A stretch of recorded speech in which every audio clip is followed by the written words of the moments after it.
at the same week, we also have this thing which there's been a lot of interest in, which is called The Silent House, which is this Uruguayan horror movie. The tagline for it is "Real Fear in Real Time." And in the director's statement, which I have here somewhere, he said that essentially what they wanted to do was to tell the story in a way that would mimic the experience of real life, which is that there are no cuts, the whole thing is done in a continuous take. Hitchcock, because famously did rope in, well, it looks like it's a continuous take, but it's not.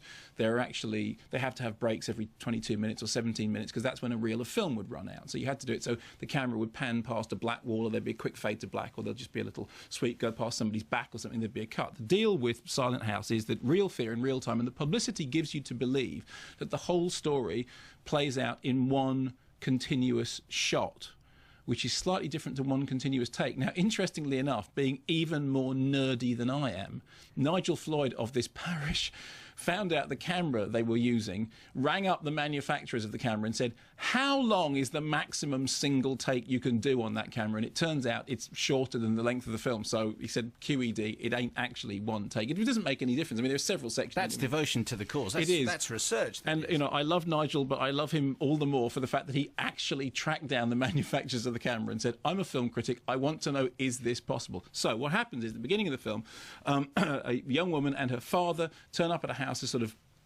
rather run-down, remote cottage. There's another guy there. He says, well, the place needs doing up because I'm going to sell it.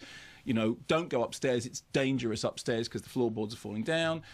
We then see, okay, they're going to shut up shop for the night. They fall asleep in armchairs. But then she starts hearing noises upstairs. She says to the dad, I can hear noises upstairs. He says, okay, I'll go check it out. The condition is when I come back down again, you've got to be asleep. He goes upstairs.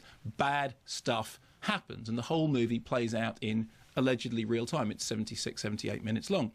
And the interesting thing is, it has its roots in a real unsolved case. Although, like any of these things, you just sort of take the basic scenario and then you sort of, you imagine around it. So saying that anything is, this is true or based on it, as we all know, means very, very fleeting, tangential relationship with reality.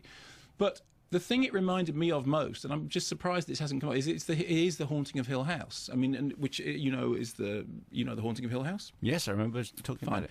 Well, it is essentially that story. It's the being inside and outside, and I am here where I have always been, and Hill House waiting. So, without giving away plot spoilers, all I'm going to say is, if you're aware of the Haunting of Hill House, about 10 minutes in, you'll go, "That's the Haunting of Hill House," but with more stuff and with more. Well, I feel as though we should know something a bit more about the story. The key story of the Haunting of Hill House is that a group of people, all of whom have psychic powers, in theory, are invited to go to Hill House because Hill House is meant to be haunted. And there's a central character who, during the course of the movie, maybe does or maybe doesn't experience hauntings, and the whole thing is sort of seen from her perspective. But she has a very right. I don't want to say more would be to give away the plot points, okay? But it's fairly obvious where it's going.